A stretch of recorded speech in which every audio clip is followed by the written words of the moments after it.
Good evening, and this is John Bushka, and that's a hallway at Kenmore Middle School in Arlington, Virginia, which I visited in May during an outdoor presentation, how it looks now. And that's where I substitute taught back in 2005, and we'll get to that in just a minute. And wanted to show you that's some of the music I've composed. And let's just get on with what I wanted to talk about music a little bit tonight. Back in 2005, um, I took a substitute teaching assignment in supposed to be 9 days for a band class in at Kenmore Middle School, which at that time was in an older building, a low-rise building in the back part of the property beyond the athletic field. And indeed, modern buildings helps with discipline in high schools. And the band, there were 7 periods, and the first period seemed to have gifted students in it. That was fine. Second and third periods I had off, and then fourth and sixth period was again solo students, and seven was eighth grade. That was fine.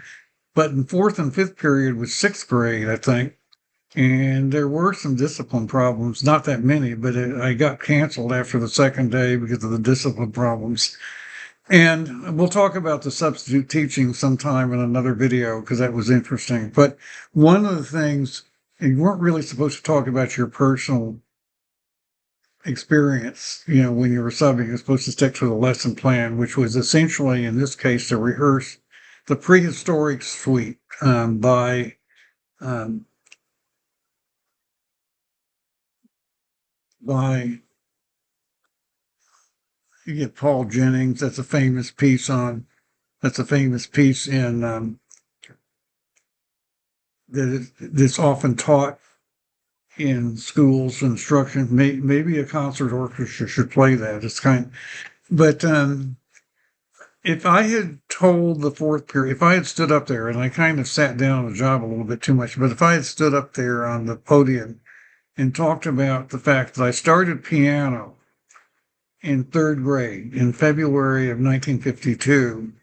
It was at a time when I was finding out I was considered behind physically other boys. I hadn't realized that until a third grade teacher. So it's kind of a mystery why I wanted to take piano. It was almost like reincarnation or something. And I took it for the remaining 9 years of school, all the way through senior high school. The music teacher died of cancer in ninth grade, and I got a different teacher. But I played in 6 different festivals. I earned Superior 3 times, I think, and through ninth grade, and played in recitals and so forth, and was actually pretty good at piano, even though I was bad physically at a lot of other things like making things in shop and so forth. But because playing piano is very physical work too, and it's kind of strange how my abilities shook up. That's always been a mystery, and that's something that I'll get into again later. Exactly what happened as I got into young manhood. Once I was in college and then even back home, having to go to college from home, as you know my story. And in graduate schools, I never took piano again, although I took organ a little bit in graduate school when I was at the University of Kansas. But that history gave me, one of the things is that I had a very good ear for identifying classical music. I learned that I played on the radio. We had several radios in the house, including a Zenith radio downstairs in the basement, a big Zenith radio that actually sounded pretty good and could pull in shortwave and could sometimes pull in stations from across the country and so forth. This was back in the 1950s. I would play music downstairs and on another radio we had upstairs. And I didn't, I had a record player, and I started collecting records, ninth or 10th grade. I didn't get really serious about learning to take care of records and high fidelity until maybe I was a junior in high school. I started taking it more seriously. I had to learn to take care of your stylus and tracking force and all that kind of thing. that's another story. I had other friends that had hobbies, and you had record collections then, and book collections, later CD collections. Now people don't because everything's online, and I don't know if CDs will be around a whole lot longer. The things that that was the way you lived. You had your own, you owned your own stuff, and you were proud of what you owned, including property too. But that was kind of how it was then, and it was actually a pretty interesting life pre-internet for me. Um, but I just wanted to also talk a little bit about um, like here it is. I wanted to talk about a few compositions um, that um, a few compositions that are not played very often. I can't seem to get rid of. I may have brought up Zoom by mistake. A few compositions that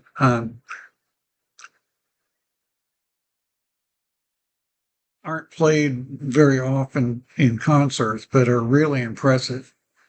And one of the things also is that twice, when I was living in Minneapolis, after I lost the IT job at the end of 2001, I worked for the Minnesota Orchestra for about 14 months. Um,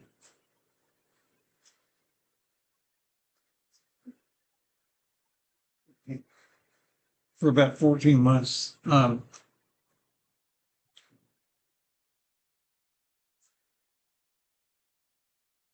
Raising money for the young people's concerts. And I also, when I moved back to Washington, I worked for the National Symphony, or Arts Marketing, it actually was a company in Canada that for selling tickets for a few months in the end of 2003. So I have I have an impression that symphony orchestras worry about selling tickets and stuff. They worry about selling programs that people will want to hear.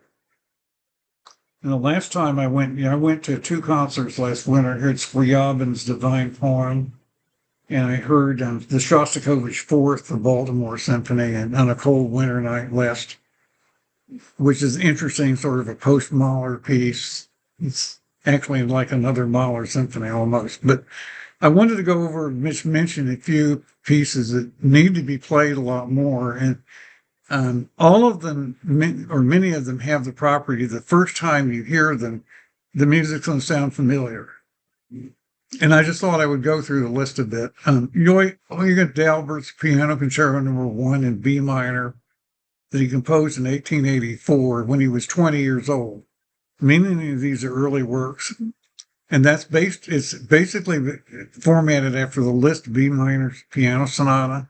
But then he adds a huge, sort of the same setup of three movements in one continuous movement. And then he has a huge fugal cadenza, which it sounds impossible to play. That's almost atonal, and this is 1884. And then a coda that starts out like a little bit playfully, that works up to a huge climax at the end.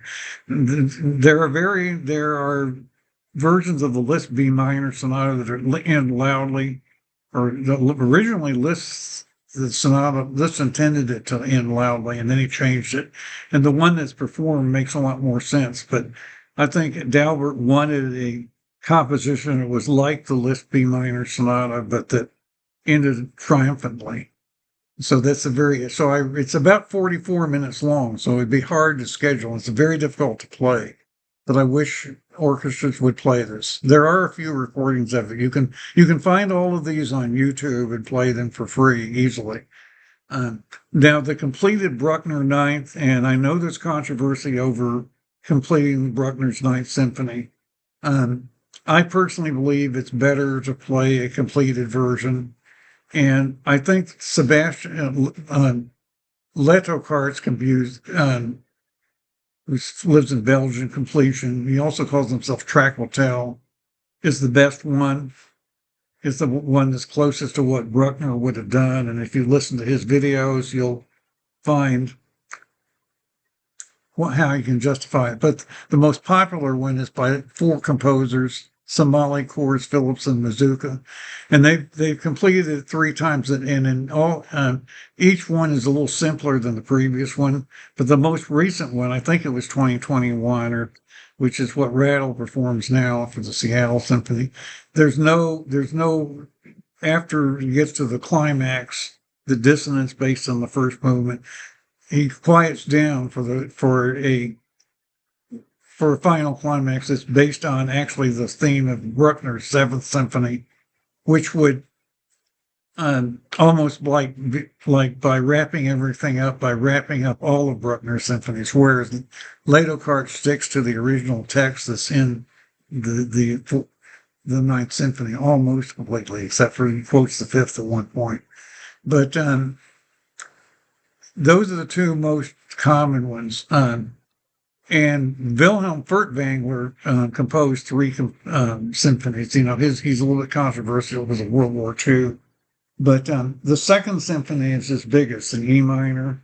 And the last movement of Furtwangler's Symphony Number 2, it has the same descending scale theme that was in the Bruckner, the second subject of the Bruckner's intended finale of the Bruckner Night. So I think Furtwangler wanted to write a symphony that actually used the same idea and was complete. And the Furtwangler Symphony is about an hour and 15 minutes. It's very impressive and very moving when you play it. And it ought to be played in concerts. The first is also kind of interesting, but the second is probably the best. Amy Beach, one of the major American female composers, wrote a lot of interesting work. But I recommend her piano concerto in C sharp minor, which sounds like a late Brahms concerto, and it's also kind of long. It's about 35 minutes. It's in four movements. And it sounds the first movement is very stormy, and it's like the first movement of Brahms' first piano concerto, sort of. Very interesting. And the symphony in E minor, which she calls the Gaelic, reminds you of Dvorak's New World Symphony. Except I think it's even more moving than the Dvorak. And if you play it, it'll sound familiar, and it ought to be played a lot more often. And then some other composers I just thought I would mention here. The most important, remarkable of all is Rued Langgaard, a Danish composer who composed his first symphony, which is over an hour long. A typical recording is about 62 or 63 minutes. And you don't want to take it too fast. It's in 5 movements. And it's superficially outlined like the Mahler Seventh that has 2 massive outer movements and 3 intermezzo-like movements in the middle, intermezzo-like. But the style, because he had finished this work by the time he was 17, I think, or 18. Then it was finally performed by the Berlin Philharmonic a couple of years later in 1913, I think. And the first movement sort of reminds you a little bit of the Tchaikovsky Manfred first movement. It was very, and then the 3 intermezzo-like movements, and then the finale kind of takes the material of the first movement and makes it much more modern, sort of splits the themes up. And the development section of the finale sounds more modern than the earlier movements do. It's a little bit, almost sounds a little bit like Alban Berg, but then the symphony has this amazing, huge coda. It's about 4 minutes long, with a hymn theme. When it finally is in B major, a triumphant hymn theme, which I think has been used in some churches, but it's not in any church manual I've seen. And then it finally ends with sort of a repetition, a triadic repetition, sort of like the end of Bruckner's Eighth Symphony for the final 30 seconds or so, or a little bit like the end of Bruckner's Eighth Symphony. So the style of the work, sort of Richard Strauss, late Tchaikovsky, Richard Strauss, particularly this is supposed to be a programming work about climbing a mountain, and in the finale, you reach the summit of the mountain and see the sun. So whereas Richard Strauss's Alpine Symphony has the climax in the middle and dies away at the end, he has one of the most triumphant conclusions of any all orchestral symphony. It's a little over an hour long usually, and it really should be performed. One of the things about this work is that if you play it on YouTube, you can play all of these works on YouTube that I'm mentioning. If you play it on YouTube, it will several of the themes will sound familiar the first time you play the work, including a waltz theme from the first movement. So it almost sounds like several of these themes have become popular songs, or Hollywood is used in background music. It's a very easy symphony to learn by ear, to get used to, but it's very moving when you play it. It's just an amazing work for a teenager. And then he also wrote a piece called Music of the Spheres, which is experimental, and an opera called Antichrist, which is interesting. I wanted to mention a couple of other works. Ernst Dohány's First Symphony in D minor, which he composed at age 24. Dohány's also has a big piano concerto which is in the first piano concerto, which is huge. Remember in E minor, the E minor piano concerto. But this is a very early work, again in 5 movements, and the last movement is a theme, variations, and fugue. And the fugue works it up into a frenzy, and it ends very triumphantly in D major with a kind of martial ending that reminds you of the ending of Shostakovich's Fifth. But it's a very impressive work, particularly the finale, with the very long and intricate finale and the fugal close. And he composed it at age 24. It ought to be played more often. And again, this work will probably sound somewhat familiar the first time you play it. Some of it will. And then Alfredo Casella, an Italian composer, his second symphony, which is the style he composed at 26. The style is a little bit more Italian, but the last movement is like an epilogue based on the fourth movement, which has a very wonderful theme and ends in a very majestic conclusion with church bells and the organ and everything else. It's in C minor, I think. And then the other piece I just wanted to mention is right now with Ukraine being in the news, is Eduardovich's Bortkevich's piano concerto number 3. He wrote 3 piano concertos. He was born in Kharkiv, which is now in Ukraine, and is a city that's contested, of course, in the war. It was part of Russia when he was born, which is part of the politics of the war and everything. But his third piano concerto, if you play it which you can find any of these on YouTube. If you play it on YouTube, the theme and the finale will sound very familiar the very first time you play it. I know it became a popular song. It'll sound extreme, and it's a very triumphant finale. It starts out being real, with a very free form and very episodic, and then it has a very compact, very triumphant finale that ends joyously in C major. And I would think that since he's born in what's now Ukraine, that music could be used now, particularly the theme and the finale, could be used for the Ukrainian people as something that they would be proud of in their struggle. I would think that would get mentioned more, but I've never heard anybody mention it. So that's just what I wanted to talk about today, to talk about music for a change.